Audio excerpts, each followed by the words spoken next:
చోటు చేసుకుంది. పరువు హత్య జరిగింది. ఒక యువతిని భార్గవి అనే యువతిని కన్న తల్లి అతి కర్కశంగా చంపేసింది. చీరతో యువతి మెడ బిగించి కన్న తల్లి కొడుకు ముందే కర్కశంగా చంపేసింది. ఆ యువతి కొంతకాలంగా ఒక యువకుడిని ప్రేమిస్తోంది. ఆ యువతి పేరు భార్గవి. అయితే భార్గవి ఒక యువకుడిని ప్రేమిస్తోంది అని తెలిసి ఆ యువతికి మరో పెళ్లి చేయాలి అని తల్లి ప్రయత్నం చేసింది. బావతో పెళ్లి కుదిర్చింది ఆ యువతి తల్లి. 2 వారాలుగా కాలేజీకి కూడా వెళ్ళనివ్వడం లేదు భార్గవిని. ఆ నేపథ్యంలో యువతి ఇంటికి వచ్చాడు ప్రేమించిన యువకుడు. ఈ సమయంలో తల్లి కూతుల మధ్య గొడవ చోటు చేసుకుంటోంది. ఒక్కసారిగా కోపం కట్టలు తెంచుకున్న తల్లి తన కొడుకు ముందే కుమార్తె భార్గవిని కర్కశంగా చంపేసింది. తర్వాత పోలీసులకు ఫిర్యాదు చేశాడు కుమారుడు. యువతి తల్లిపై కేసు నమోదు చేశారు పోలీసులు. ఘటనపై దర్యాప్తు చేస్తున్నారు. ఈ దుర్మార్గమైన ఘటనకు సంబంధించి మరింత సమాచారం మా ప్రతినిధి శిల్ప అందిస్తారు. ఒకసారి శిల్పతో మాట్లాడే ముందుగా ఆ భార్గవి తండ్రి మాట్లాడారు. భార్గవి తండ్రి ఏం మాట్లాడారు ఒకసారి చూద్దాం. పని పోయినాక ఒకరు ఫోన్ చేసినాం. బైక్ మరమ్మట్టినాం అంటే మంచి వస్తున్నాం అన్న వచ్చినాక ఏమంటుంది సంపుతవారా ఏం చేస్తావు రానగా నేను అలా బట్టలు వేసేసి ఆడ వాడ చికెన్ వాడేసి పడిపోయింది. పడిపోయి నోటి మాటలు బంద్ హాస్పిటల్ తీసుకెళ్ళి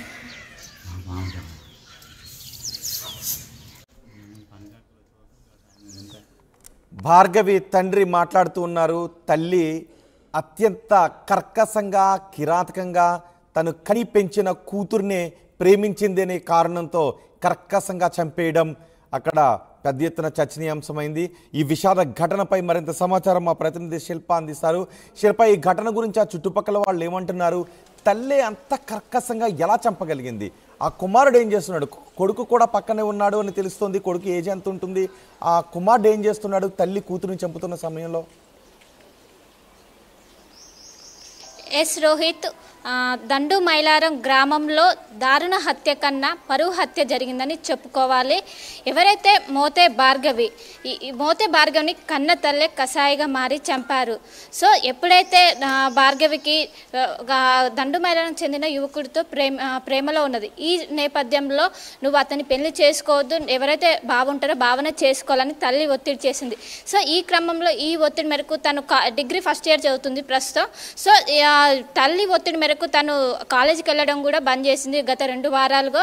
సో ఈ నేపథ్యంలో ఎవరైతే ఆ యువతిని ప్రేమిస్తున్న శశి అనే యువకుడు ఉన్నాడో ఇంటికి వచ్చి సో వాళ్ళ తల్లిని ఒప్పించే క్రమంలో ఇద్దరికి తల్లి మరియు కూతురి మధ్య వాగ్వాదం జరిగింది. ఈ క్రమంలో ఎవరైతే తల్లి ఉంటారో ఆమెకు కోపం ఎక్కువగా అయ్యే ఆ క్రమంలో ఒక్కసారిగా ఎవరైతే కూతురు ఉంటారో తన చీరతో ఒక్కసారిగా చంపేసింది. దీంతో అక్కడున్న ఆ సమయంలో శశితో పాటు భార్గవి సోదరుడైన జశ్వంత్ కూడా ఉన్నారు. సో ఆ సమయంలో వాళ్ళకి ఏం అర్థం కాక వాళ్ళు ఏం చేయలేకపోయినారు. ఇదంతా ఒక ఫ్రాక్షన్ ఆఫ్ సెకండ్లో అయింది. సో జశ్వంత్ చూసుకున్నట్లయితే చాలా చిన్న పిల్లోడు. సో 15 ఇయర్స్ ఉంటాయి జనరల్గా స్కూల్ అబ్బాయి. సో తనకి ఏం అర్థం కాలేదు. సో ఈ విషయాన్ని మొత్తం వెంటనే తన తండ్రి పనికి వెళ్ళాడు. సో వచ్చిన వెంటనే తన తండ్రికి చెప్పి ఇదంతా జరిగిన సంఘటన చెప్పి అనంతరం ఏదైతే ఇబ్రహీంపట్నం పరిధిలో కేసు నమోదైంది, తన తల్లిపైన ఫిర్యాదు చేశారు. దీంతో అక్కడున్న కుటుంబ సభ్యులందరూ ఒక్కసారిగా అవాక్కయ్యారు. అండ్ దీనికి సంబంధించి ఏదైతే భార్గవి డెడ్ బాడీ ఉంటుందో పోస్ట్ మార్టం కోసం ఉస్మానియా మార్చురీ తీసుకొచ్చారు. సో కాసేపట్లో దీనికి సంబంధించిన పోస్ట్ మార్టం ప్రక్రియ జరుగుతున్నది. సో మనం చూసుకొచ్చి ఇప్పటికే కుటుంబ సభ్యులు ఎవరైతే ఉంటారో ఇప్పటి వరకు కుటుంబ సభ్యులు పోస్ట్ మార్టం దగ్గరికి చేరుకోవాలి. కాసేపట్లో పోస్ట్ మార్టం కోసం ఇక్కడికి రానున్నారు. సో మనం మొత్తం ఒక కన్న తల్ల ఈ విధంగా మారడంతో అందరూ ఏం మాట్లాడలేకపోతున్నారు. సో కన్న తల్ల ఈ విధంగా ఒక శాపంలా మారడంతో ప్రతి ఒక్కరూ షాక్లో ఉన్నారని చెప్పుకోవచ్చు. ఇంకోవైపు జశ్వంత్ చూసుకున్నట్లయితే కాసేపటి క్రితమే జశ్వంత్కి ఒకసారి ఫోన్ కాల్లో కాంటాక్ట్ అయ్యే విధంగా చేశాను. సో అప్పుడు నాకేం తెలీదు, మా మమ్మీ ఇలా చేసిందని ఫోన్ కాల్లో జశ్వంత్ చెప్పడం జరిగింది. సో ఒక హాఫ్ అన్ అవర్ తర్వాత మేము ఇక్కడికి వస్తాము, అప్పుడు డీటెయిల్గా చెప్తామని ఒకవైపు జశ్వంత్ చెప్పారు. సో ఇంకోవైపు మనం చూసుకున్నట్లయితే తండ్రి కూడా చాలా క్లియర్గా కన్న తల్లే చంపింది, కన్న తల్లే శాపంలా మారింది.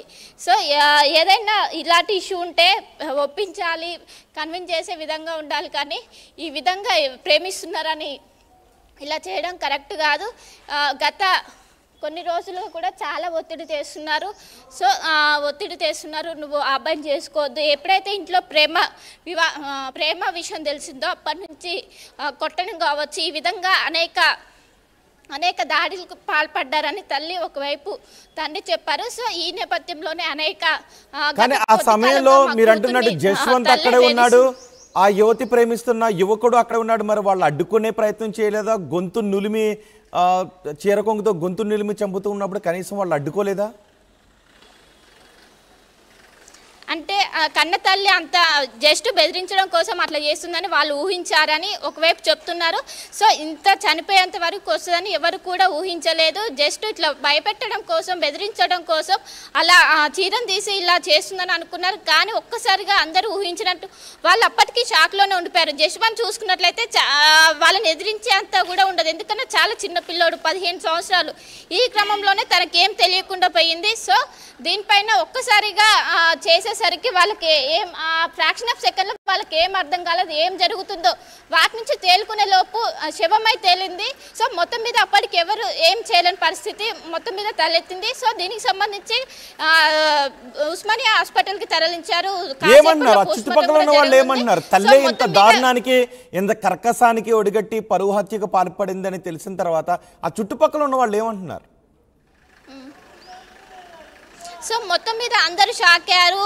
ఎప్పటి నుంచో మాతో చాలా కలివిడిగా మంచుకున్నప్పటికీ కన్న కూతుర్ని ఇలా చేయడం చాలా దారుణం, మేము అసలు ఊహించలేదు. ఎవరైనా ఒక అమ్మాయి చిన్న వయసు తెలిసి తెలియని వేజ్లో ప్రేమిస్తే అది కన్విన్స్ చేసే విధంగా ఉండాలి. కానీ ఈ విధంగా ఇంతటి కన్న తల్ల ఇలా చేయడం ఎంతటి అవమానం, ఇలాంటివి చేయడం చాలా దారుణం అని ఎవరైతే ఇంటి పక్కల చుట్టుపక్కల వాళ్ళు ఉంటారో వాళ్ళందరూ ఆవేదన వ్యక్తం చేస్తున్నారు. ఇప్పటికే కన్న తల్లికి సంబంధించి ఆమె నుంచి ఎలాంటి స్పందన అయితే రాలేదు. ఇప్పటికే జశ్వంత్ చూసుకున్నట్లయితే ఆయన ఒక ట్రాన్స్లో ఉండిపోయాడు, అక్కని ఇలా చంపేశారు అని ఆయన నిజాలు చెప్పే విధంగా ఉన్నాడు. ఇంకోవైపు తండ్రి కూడా బయటకు వచ్చి నా భార్య హత్య చేసింది, నా భార్య అని వాళ్ళు చెప్తున్నారు. సో దీనిపైన మొత్తం మీద తల్లి స్పందించి అసలు ఎందుకు జరిగింది, క్షణిక ఆవేశం వల్ల ఇది జరిగిందని తను చెప్పే అవకాశం అయితే ఉన్నది. రైట్ శిల్ప, మిర్యాలగూడ మారుతీరావు ఘటన గుర్తుంది కదా? మిర్యాలగూడ మారుతీరావు ఘటన లాంటి ఘటనే రంగారెడ్డి జిల్లా దండు మైలారంలో చోటు చేసుకుంది. అక్కడ మిర్యాలరావు కూతురు ప్రేమించింది అనే కక్షతో అల్లుణ్ణి అతి దారుణంగా, కిరాతకంగా సఫారీ ఇచ్చి మరీ చంపించేశాడు. ఇక్కడ రంగారెడ్డి జిల్లా దండు మైలారంలో కూతురు ఒక యువకుడిని ప్రేమిస్తోంది అని తల్లి కూతురు గొంతుకు చీర బిగించి అత్యంత కిరాతకంగా చంపేసింది. కొడుకు పక్కన ఉండగానే కూతుర్ని చంపేసింది. ప్రేమించిన యువకుడు పక్కన ఉండగానే కూతుర్ని అతి కిరాతకంగా చంపేసింది. కూతురు ప్రేమిస్తోందనే విషయం తెలిసి కూతురుకు బావ వరసయ్యే వ్యక్తితో సంబంధాన్ని కుదుర్చింది తల్లి. 2 వారాలుగా కాలేజీకి కూడా వెళ్ళనివ్వడం లేదు. ఈ నేపథ్యంలో యువతి ఇంటికి వచ్చాడు ప్రేమించిన యువకుడు. ఆ సమయంలో తల్లి కూతుళ్ళ మధ్య గొడవ జరుగుతుంది. కోపంతో కొడుకు ముందే భార్గవిని అతి కిరాతకంగా చంపేసింది కన్న తల్లి. పోలీసులకు ఫిర్యాదు చేశాడు కొడుకు. యువతి తల్లిపై కేసు నమోదు చేసి విచారణ